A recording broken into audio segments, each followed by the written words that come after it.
ನಮಗೆ ನಮ್ಮ ಸ್ವಲ್ಪ ಜನ ನಮ್ಮ ಸ್ಪಾನ್ಸರ್ಸ್ ಇದ್ದಾರೆ.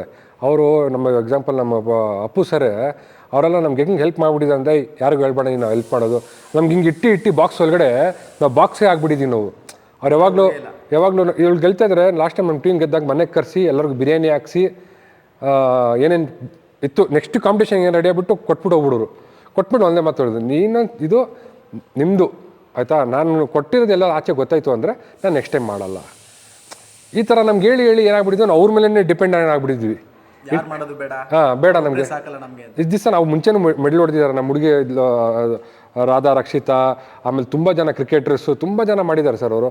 ಅವರೆಲ್ಲ ಮಾಡೋವಾಗ ನಾವೆಲ್ಲ ಇಲ್ಲಿ ಬಾಕ್ಸಲ್ಲಿದ್ವಿ. ನಾವೇನೋ ಅಪ್ಪನ ಮೇಲೆ ಡಿಪೆಂಡೆಂಟ್ ಆಗಿಬಿಟ್ಟಿದ್ವಿ.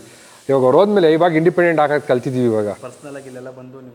ಹೌದು, ಬರೋರು ಆಮೇಲೆ ಮಕ್ಳಿಗೆಲ್ಲ ಏನು ಬೇಕಂತ ಮಾಡೋರು ತುಂಬ ಮಾಡಿದ್ದಾರೆ ಸರ್. ಅವರು ಇದ್ರು ಅಂತ ನಮಗೆ ವರ್ಷ ಹೋಗ್ತದೆ ಗೊತ್ತಾಗ್ತಿರಲಿಲ್ಲ. ಆ ಇನ್ಸಿಡೆಂಟ್ ಆದಮೇಲೆ ಇದೆಲ್ಲ ನಮಗೆ ಏನಾಗ್ಬಿಟ್ಟಿದೆ, ನಮ್ಮ ಕೈಗಳು ಕತ್ತರಿಸಂಗೆ ಆಗ್ಬಿಟ್ಟಿದೆ. ಇವಾಗ ನೋಡಿರಿ ಈ ಪರಿಸ್ಥಿತಿಗೆ ರೀಚ್ ಆಗ್ತಿರಲಿಲ್ಲ. ಮುಂಚೆಲ್ಲ ಅವ್ರ ಜೊತೆ ನಮ್ಮ ಫೋಟೋ ಹಾಕೋದೆಲ್ಲ ಮಾಡೋದು ಅಲ್ಲೇ ರೀಚ್ ಆಗ್ಬಿಡ್ತಿತ್ತು. ಅವರೇ ಮೀಡಿಯಾ ಕರೆಸೋರು, ಮಕ್ಕಳಿಗೆಲ್ಲ ಮಾಡೋರು. ನೋಡಿ ಯಾವುದೇ ಸ್ಪೋರ್ಟ್ಸ್ ಸ್ವಿಮ್ಮಿಂಗು ಮತ್ತು ಇದೆಲ್ಲ ಆಯಿತು, ಅವಾಗಲೂ ಅವ್ರ ಮನೆಗೆ ಕರೆಸಿ ಅವ್ರಿಗೆಲ್ಲ ಊಟ ಹಾಕ್ಸಿ ಪ್ರೆಸ್ ಮೀಡಿಯಾಗೆಲ್ಲ ಹೇಳಿ ಅದೆಲ್ಲ ನಮ್ಗೆ ಗೊತ್ತಾಗಲ್ಲ ಸರ್ ಹೆಂಗೆ ಏನಂತ. ಅವ್ರಿಗೆ ಗೊತ್ತಿದೆ ಚೆನ್ನಾಗಿ ಅದೆಲ್ಲ ಹೆಂಗೆ ಮಾಡಬೇಕು ಅಂತ. ಓಡಾಡ್ತಿರೋ ದೇವರದು ನಮ್ಮ ಜೊತೆ ಓಡಾಡ್ತಿತ್ತಲ್ಲ ಅದು ದೇವರು. ಅದು ಹೋದ್ಮೇಲೆ ನಮ್ಗೆ ಗೊತ್ತಾಗ್ತದೆ ಏನಿದು ಪರಿಸ್ಥಿತಿ ಆಗಿದೆ ಅಂತ.